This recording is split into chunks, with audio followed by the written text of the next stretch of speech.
This story is about so much more than just the horrific crimes of one man. This is really about how the very systems we're supposed to trust, the ones meant to protect the most vulnerable among us, can get twisted and broken by incredible wealth and power. So today, we're going to dig into the evidence to understand exactly how that happened. This quote right here, it really gets to the heart of it. This whole case isn't just another scandal we read about and move on from. The source materials we're about to walk through, they're like a window into the deep compromises our legal and even our moral systems are willing to make. So that leads us to the big question, right? How was this even possible?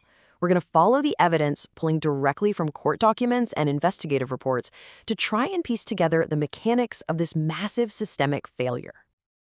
Okay, so let's start at the very beginning, with the foundation of it all, the criminal enterprise itself, exactly as federal prosecutors laid it out. And remember, this isn't speculation or theory, this is all based on the official charges. Here it is. This is the cover page of that 2019 federal indictment, and its directness is what's so powerful. It grounds this entire conversation in official judicial reality. The charge is just right there, unequivocal: sex trafficking conspiracy. And the language inside the indictment is just as blunt. It lays out this vast operation, spanning years, targeting dozens and dozens of girls. And what's really critical here is that it alleges this wasn't some accident, that Epstein intentionally sought out minors, knowing full well how old they were. And what's truly terrifying is how this abuse wasn't random at all. It was a structured, repeatable system. The indictment actually describes this 5-step cycle. It began with recruitment, then it normalized contact through these so-called massages, then it escalated the abuse and then used cash payments to create this veneer of a transaction. But the most chilling part? Step 5. Victims were paid to recruit other girls, turning them into unwilling parts of the machine that was abusing them. So you see an operation that methodical, and you have to ask yourself, how on earth was it shielded from justice for so long? And that brings us to the next part of the story: the wall of impunity that was built around it. A huge part of the answer lies in this one legal document, the Non-Prosecution Agreement, or NPA. Back in 2008, despite a mountain of evidence from local police, federal prosecutors secretly cut this deal, which just completely shut down the federal case against Epstein. And the terms of this deal were, as a Department of Justice report later put it, troubling. It granted this sweeping immunity, not just to Epstein, but to any potential co-conspirators, even people who hadn't been identified yet. And the victims, they were kept completely in the dark, a move that was later ruled illegal. On top of all that, prosecutors just agreed to stop trying to get key evidence from Epstein's computers. And if you want to understand what that abstract legal deal actually felt like for the victims, just listen to this. This is what survivor Virginia Giuffre says she was told. They weren't just being abused. They were being told that the entire system was on the side of their abusers. It was a terrifying psychological weapon. But walls like that, no matter how strong, can't stand forever. Eventually, that wall of impunity started to crack. And this wasn't because the system fixed itself. No, it was because of the absolute relentless perseverance of the victims and the incredible power of investigative journalism. Just look at this timeline. It is staggering.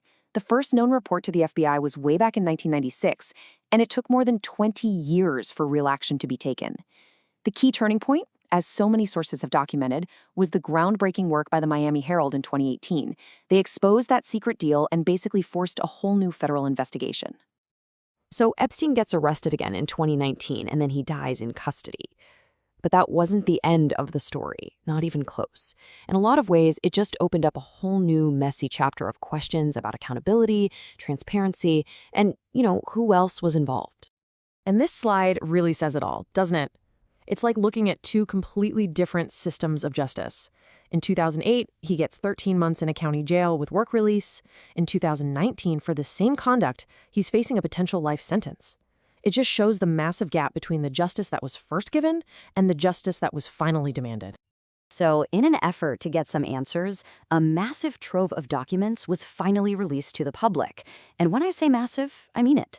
Over 3 million pages of court files and internal notes were all made public. But that flood of information, well, it didn't exactly lead to clarity.